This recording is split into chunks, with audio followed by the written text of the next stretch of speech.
Oi, Rudinelli, tudo bem? Meu nome é Aline e eu vou falar sobre análise dimensional e semelhança. Os tópicos que eu vou apresentar são introdução, análise dimensional e números adimensionais, a natureza da análise dimensional, o teorema Pi de Buckingham, determinação dos grupos Pi, grupos adimensionais importantes na mecânica dos fluidos, semelhança de escoamentos e estudo de modelos.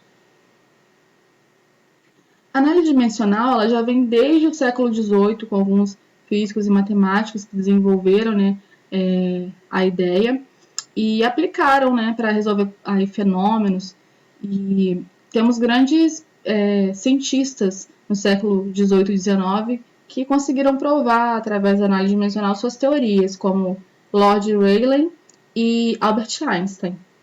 Hoje, a análise dimensional, teoria de semelhança e modelagem é utilizada em diversas áreas da ciência.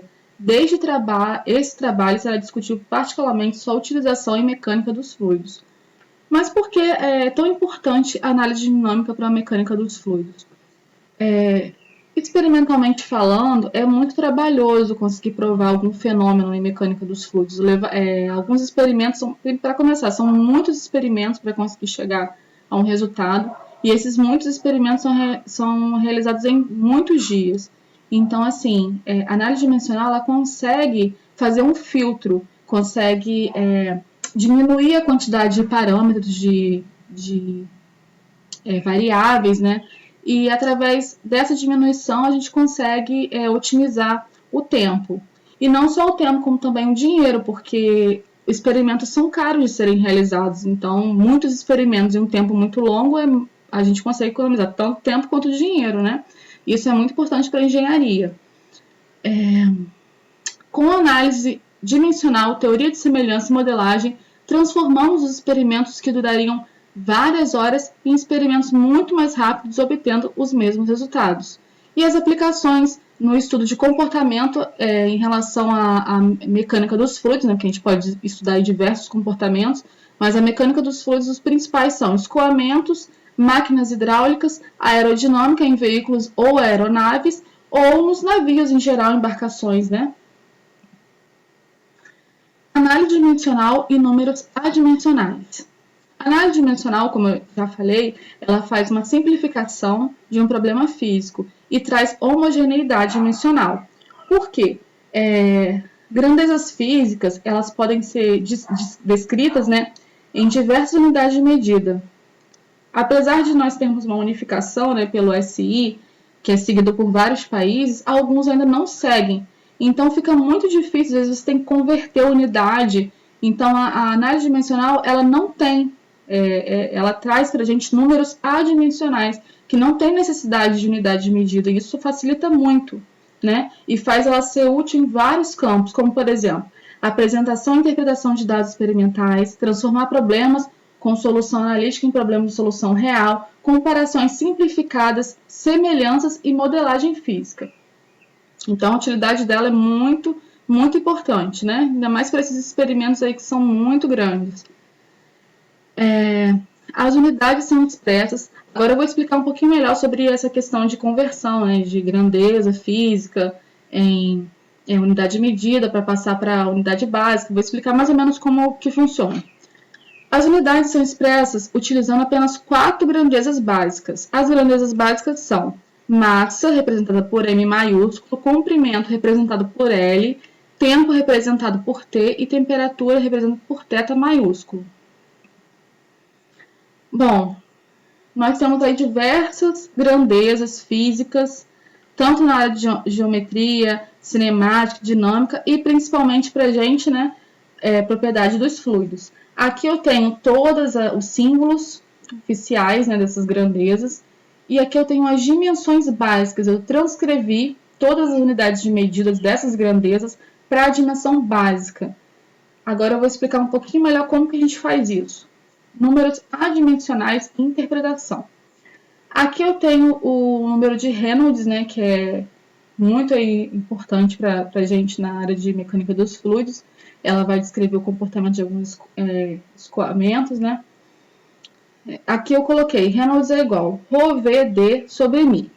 Aí eu passei todas as grandezas físicas que descrevem o número de Reynolds para grandezas básicas, né? Aí eu passei, esse aqui é o Rho, né? Aqui, aí eu fui colocando, transcrevendo, né, todas as grandezas para grandezas básicas. Depois eu fui cortando aquelas que se repetiam, já que a divisão, né? Então eu posso cortar. E aí eu obtive o resultado 1. O resultado 1, obviamente, nesse caso aqui, porque eu não tenho, como eu vou dizer, é o mínimo. Esse aqui é como se fosse o mínimo, né? Então eu obtive 1, mas aqui eu posso obter vários tipos de resultados, né? Então, e o mais importante que a gente tem que observar é que eles são adimensionais. Isso é o que eu falei, que eu tinha dito antes, que ele não vai ter dimensão, mas ele vai ter uma significância muito grande, porque ele pode descrever ajudar, né, a descrever diversos fenômenos. Então, eu tenho que Reynolds é igual a força de inércia sobre forças viscosas. O que isso significa? Se eu tiver um número alto, então eu vou ter as forças de inércia prevalecendo sobre as forças viscosas, certo? Aqui eu tenho uma tabela sobre escoamento. Então, a gente vai ter um escoamento de regime laminar para números de Reynolds menores que 2000, um regime de transição para números de Reynolds maior que 2000, menor que 4000, e um regime turbulento para Reynolds maior que 4000. Essa aqui é uma tabela atualizada, porque tem uma tabela só para o experimento de Reynolds, mas essa aqui eu utilizei essa, achei mais interessante utilizar a atualizada. E aqui eu tenho uma exemplificação, né, de como seria um escoamento laminar e turbulento. Então, o número de Reynolds ele serve para descrever esse escoamento. Natureza da análise dimensional. Assim, como eu falei, na mecânica dos fluidos, eu tenho muitos fenômenos, né? Eu tenho diversos cálculos que eu preciso utilizar muitos experimentos para chegar a um resultado. Então, com a utilização da análise dimensional, eu consigo filtrar, diminuir a quantidade de experimentos. Então, eu vou dar um exemplo agora sobre a força de arrasto, que é muito utilizada na mecânica dos fluidos. Eu vou explicar como que a gente vai, basicamente, né, como que funciona essa análise dimensional da força de arrasto. Aqui eu tenho a função dela base, né, que a função da força de arrasto seria dependente de algumas propriedades, algumas grandezas físicas, né, que é o diâmetro, a velocidade, ρ e a viscosidade. A densidade específica e a viscosidade. Então, eu tenho que fazer algum processo que eu vou explicar, algum processo até chegar a isso aqui. O que seria isso aqui? Basicamente, isso aqui é a relação de um número adimensional, isso aqui é um número adimensional, em função de outro número adimensional. Eu até coloquei aqui, né? Coeficiente de arrasto está em função de Reynolds. Essa transcrição faz com que, no mínimo, a gente tenha uma redução de 10 elevado a 3 experimentos. Ou seja, um experimento que seria, sei lá, resolvido em 10 mil experimentos, eu conseguiria fazer em apenas 10 experimentos utilizando análise dimensional. Então, por isso que é importante. Aí, essa curva característica aqui desse gráfico, que é obtido com esses 10 experimentos só, né, diminuídos, eu tenho uma relação de coeficiente de arrasto com o número de Reynolds. Sim, eu esqueci de comentar, mas, assim, essa força de arrasto ela é característica de uma esfera, tá? Sobre uma esfera que está estática, ela está parada, numa tubulação, provavelmente numa tubulação, onde está havendo um escoamento. Aí esse escoamento, ele muda de laminar para turbulento em função da velocidade. Então, quanto mais veloz aquele escoamento está passando por ali, mais a chance de se tornar turbulento. Por conta dessa esfera, né? Essa esfera que ela tem ela dá uma característica diferente gráfica por conta do formato dela. A gente pode utilizar esse experimento de esfera para bolas no esporte, balão de ar quente devido a uma corrente de vento, célula vermelha do sangue, se a gente considerar a célula vermelha como uma esfera. Aqui eu coloquei como seria esse experimento, né? Só para a gente ter uma ideia de como que acontece. Outra coisa que é importante comentar é que para cada tipo, cada formato de barreira, vamos dizer assim, né, tem um tipo de gráfico diferente, porque o fluido passando por ele se comporta de forma diferente. Então a gente pode imaginar que se para uma esfera a gente já tem resolução de tantas coisas, imagina quando a gente muda quantas aplicações a gente pode fazer mudando o formato, né? Então por isso que existe o perfil aerodinâmico, que a gente conhece pelas asas de avião e até mesmo por veículos que melhoram a eficiência dele, a rapidez, a velocidade, só em mudar o formato mesmo aerodinâmico do veículo.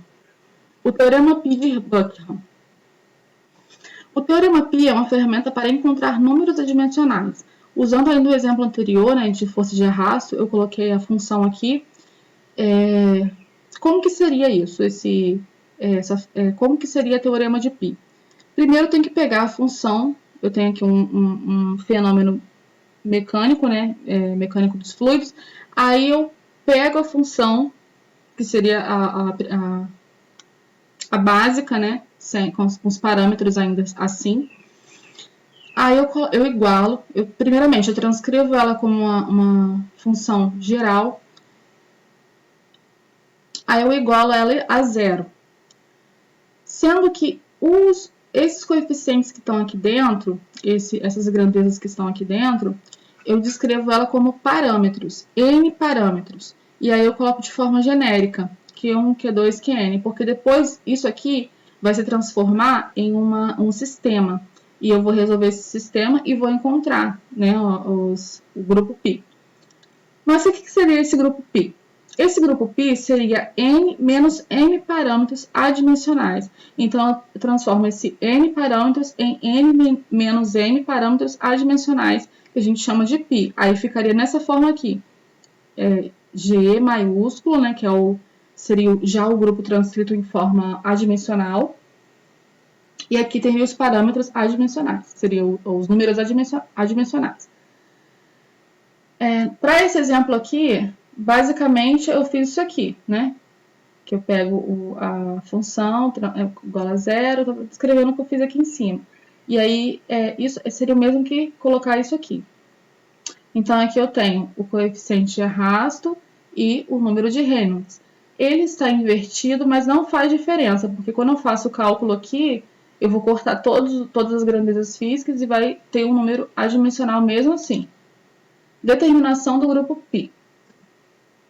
Agora eu vou explicar melhor como que a gente faz a determinação desse grupo π e vou dar um exemplo que eu acho mais fácil explicar, já que são 6 passos para determinar. Aqui eu vou usar o exemplo anterior ainda, né, porque é mais tranquilo para a gente entender já que a gente está seguindo a linha de raciocínio. Então eu faço o seguinte. Primeiro eu vou colocar todos os dados principais, né?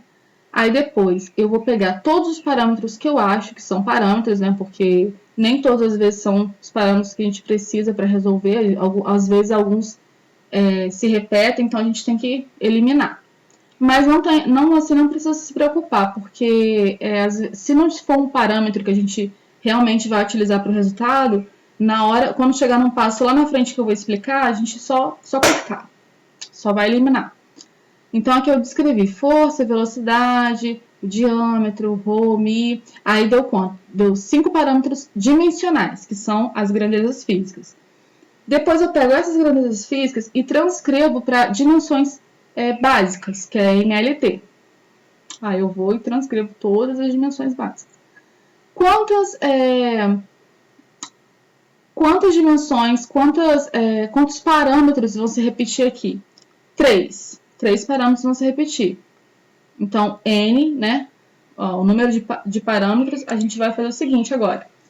N menos M vai dar 2 grupos adimensionais. Isso significa que a gente vai ter 2 grupos adimensionais para a nossa força de arrasto.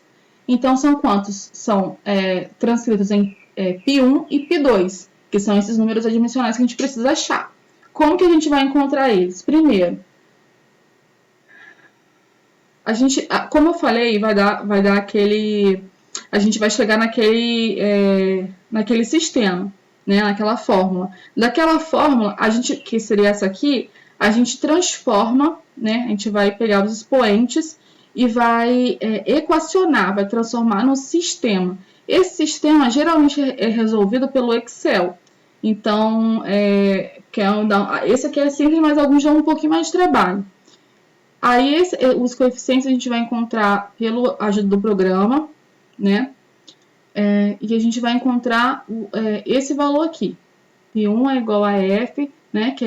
Esse aqui é o coeficiente de arrasto.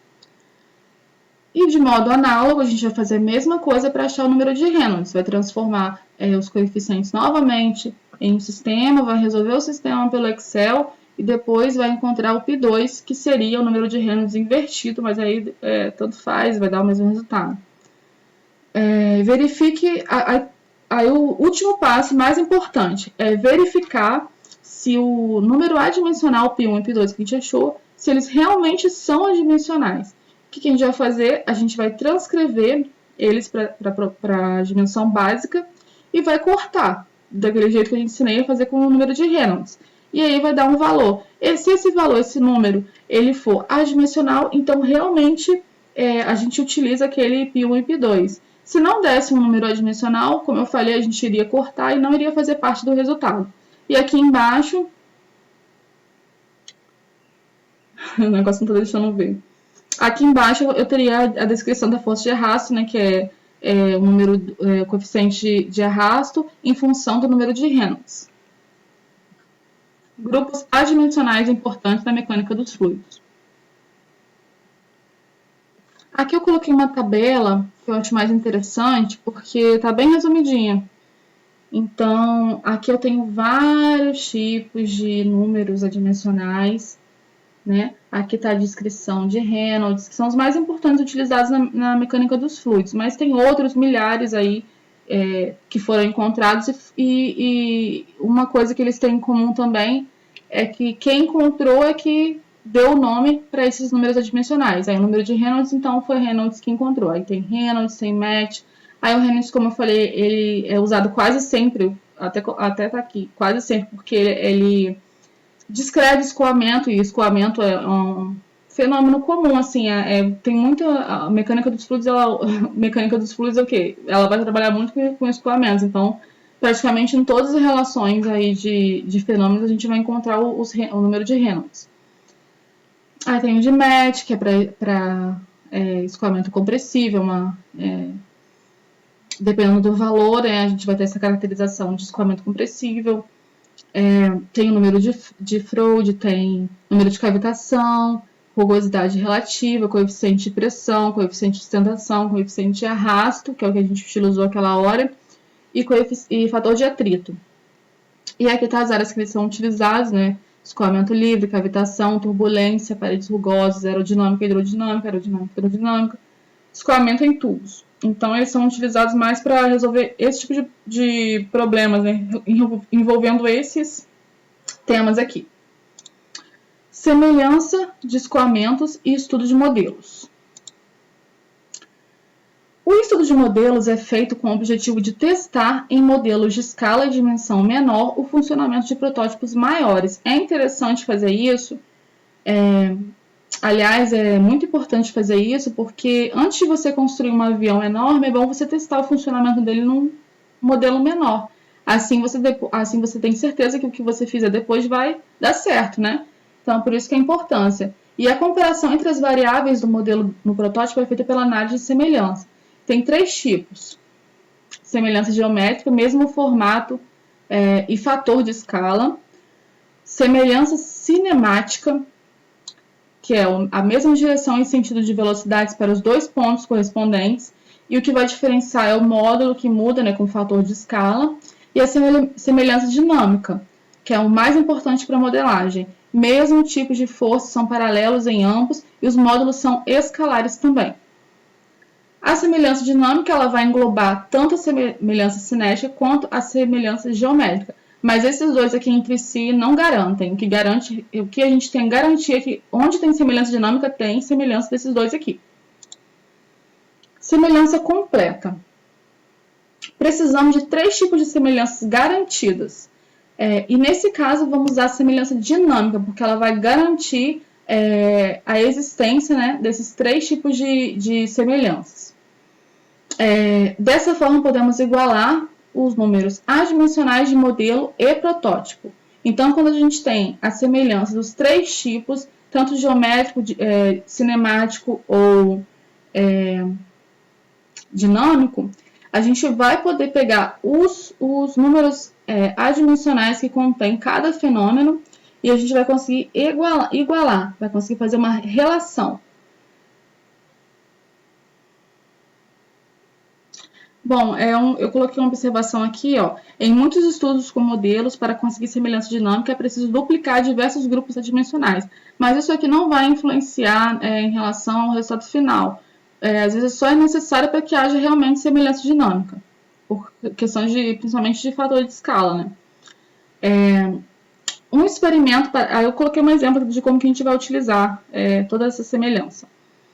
Um experimento para predizer a força de arrasto em um sonar de submarino é realizado com o modelo de escala 1/5 em água a 20 graus Celsius. Quando a velocidade de escoamento do modelo é Vm, que é o do modelo, 60 km por hora, mede uma força de 30 N, força de arrasto, sabendo que o protótipo navegará em águas a 4 graus Celsius, qual será a velocidade do protótipo Vp para que haja semelhança completa? Nesse caso, qual será a força de arrasto correspondente ao protótipo? Aí a gente vai fazer essa relação, né? A gente vai pegar aquele gráfico, por exemplo, né, que descreve isso aqui, para a gente relembrar. Esse aqui é o coeficiente de arrasto, e aqui a gente tem uma em função do número de Reynolds. O que eles têm em comum? Essas duas, tanto o modelo quanto o protótipo. Eles têm a densidade, então a gente pode cortar, que eu descrevi tanto Reynolds, né, dos dois lados. A gente vai ter que fazer uma comparação, como se fala? A gente vai ter que fazer uma relação para achar a escala, né? Esse é o objetivo, fazer uma relação para achar a escala. Então, aqui a gente usa primeiro os Reynolds, o número de Reynolds. Aí a gente vai cortar a densidade e vai sobrar a relação de velocidade, comprimento e viscosidade. Esses aqui são as características que podem vir, né, a mudar a escala, que são, na verdade, né, óbvio que sim, porque a velocidade não tem um módulo igual para um protótipo menor para um modelo menor de um protótipo maior. Então, a gente vai igualar aí, vai fazer uma comparação, né, e vai achar, enfim, a velocidade. Porque ali a gente já tinha algumas informações. Aí depois a gente vai fazer a mesma coisa para o coeficiente de arrasto, porque eles vão ter a densidade também igual, então a gente vai cortar e fazer uma relação aí de força.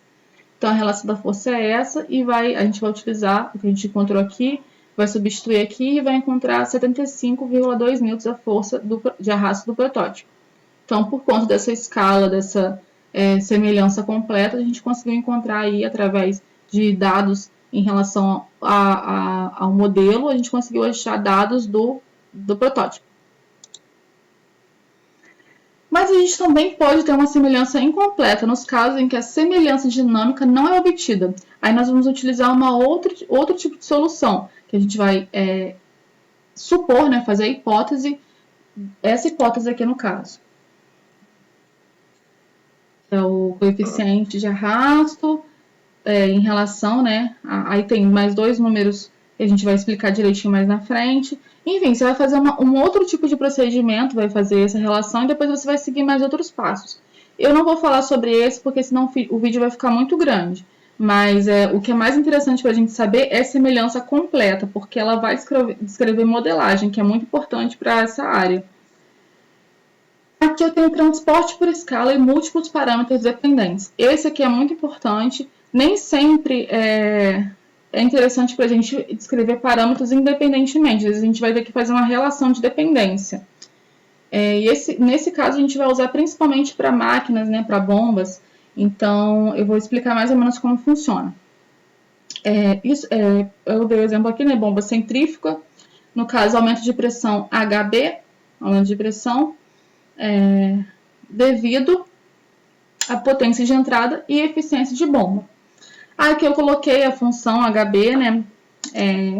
A função dela tá entre Q, Rho, W, D e Mi.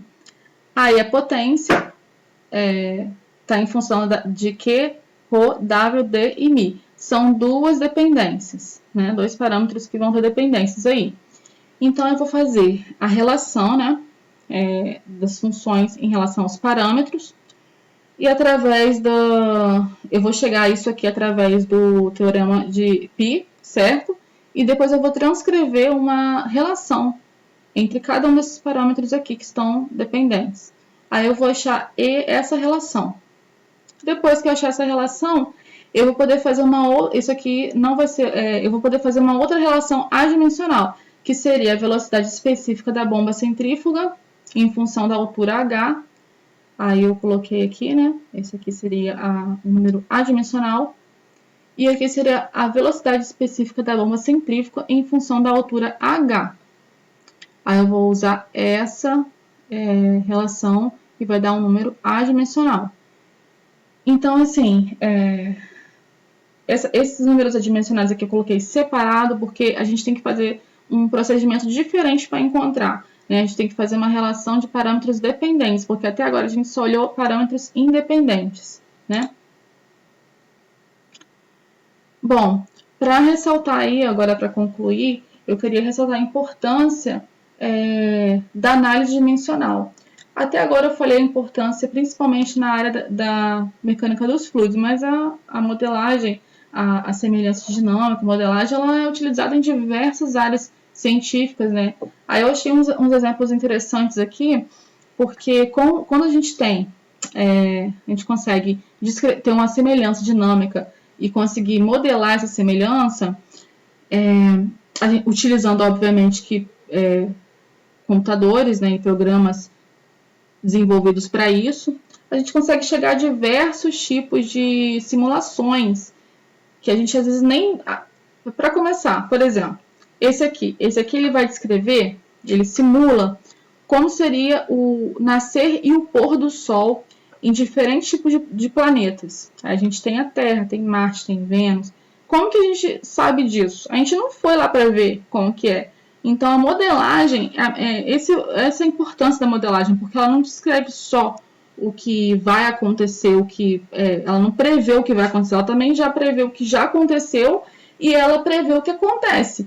O que a gente precisa saber são alguns parâmetros, fazer análise dimensional desses parâmetros, né, dessas grandezas, e depois chegar à semelhança dinâmica e modelagem.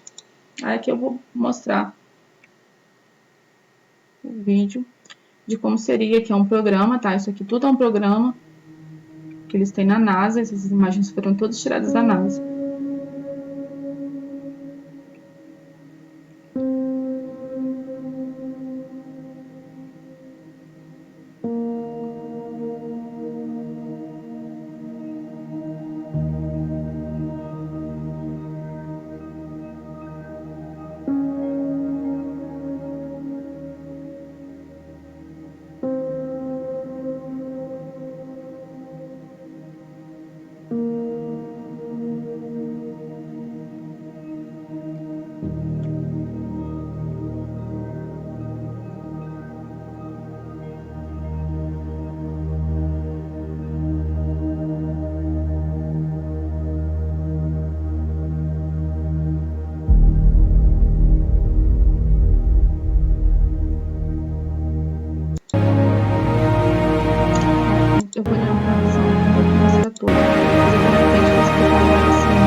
todas as comparações é importante ressaltar que são analisadas em um ponto em comum. Então, isso aqui é base de vários estudos para poder desenvolver esses programas, né? Para ter essa capacidade de mostrar esse tipo de acontecimento. Isso aqui é a simulação de um buraco negro.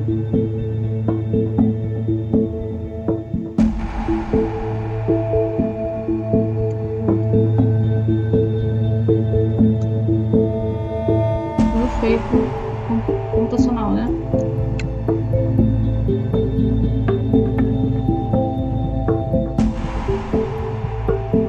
Eu acho isso muito interessante.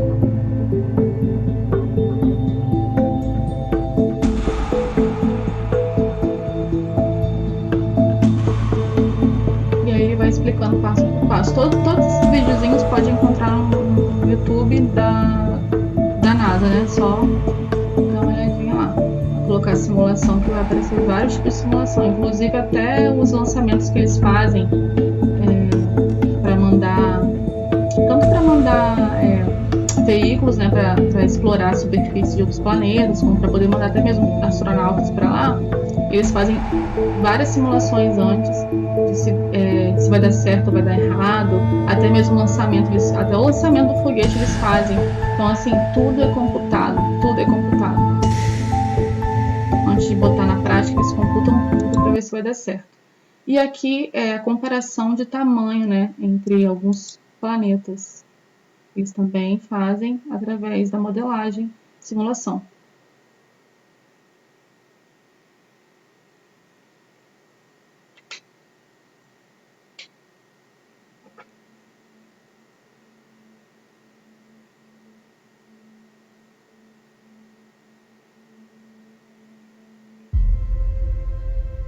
Esse aí é muito interessante também. Ele vai comparando estruturas bem pequenininhas até planetas.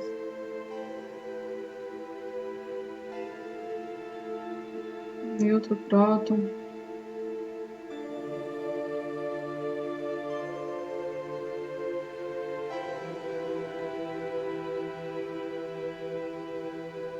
Átomo de hélio.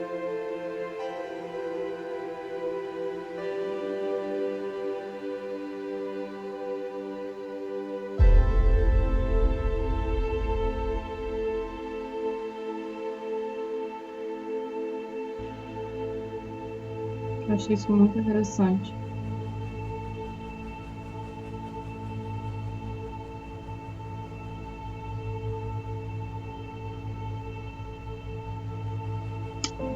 Vai no vírus. Deixa eu ver a relação.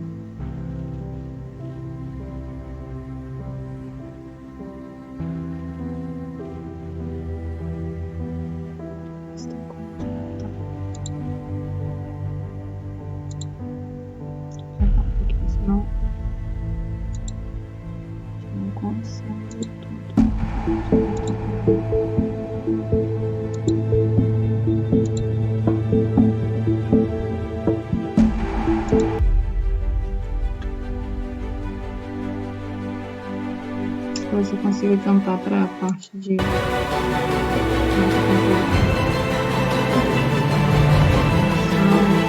isso foi encontrado através do computador. Então, é um exemplo bem geral mesmo, mas desde os vírus que a gente pode utilizar modelagem para gravura, bactérias, desde os menores proporções até os maiores, né, que são planetas e que a gente conhece, em relação ao tamanho.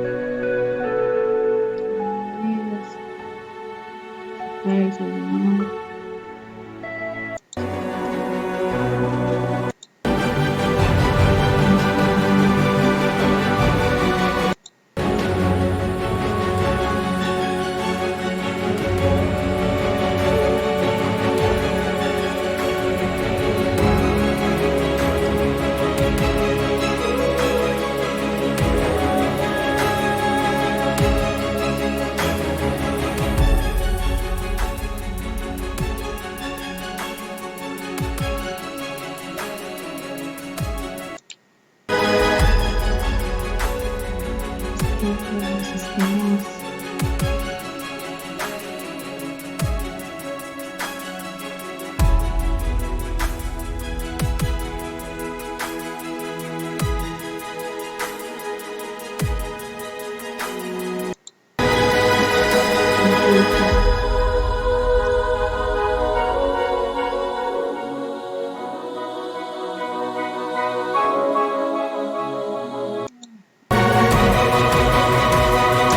Tudo isso aqui foi com a ajuda novas de medições com equipamentos, com ferramentas, conseguiram corrigir as medições para a gente conseguir jogar no programa e dar essa modelagem aí que a gente está vendo. Então, outras áreas aí da engenharia, né, também que a gente pode trabalhar com modelagem, semelhança, na construção civil, corridas de Fórmula 1, né, que o veículo tem que ser construído aerodinamicamente com maior eficiência, então é muito utilizado também nessa área. Aqui simulações, né, na área de medicina, em várias áreas utiliza, na verdade, química, biologia, que utiliza alguns simuladores para poder melhorar o estudo, né. Aqui eu dei o exemplo também de fósseis, porque através de características dos ossos e tudo mais, conseguimos chegar a informações como a velocidade que eles corriam e outras características. E aqui, cirurgias que são feitas, simuladas antes de serem feitas, para poder ter um melhor resultado, né? Então é isso. Muito obrigada pela atenção. A bibliografia eu coloquei aí, os vídeos eu coloquei os sites da NASA que eu tirei os vídeos e as imagens são desses sites também, que eu dei uma lidinha, né? Achei interessante e quis compartilhar. Muito obrigada.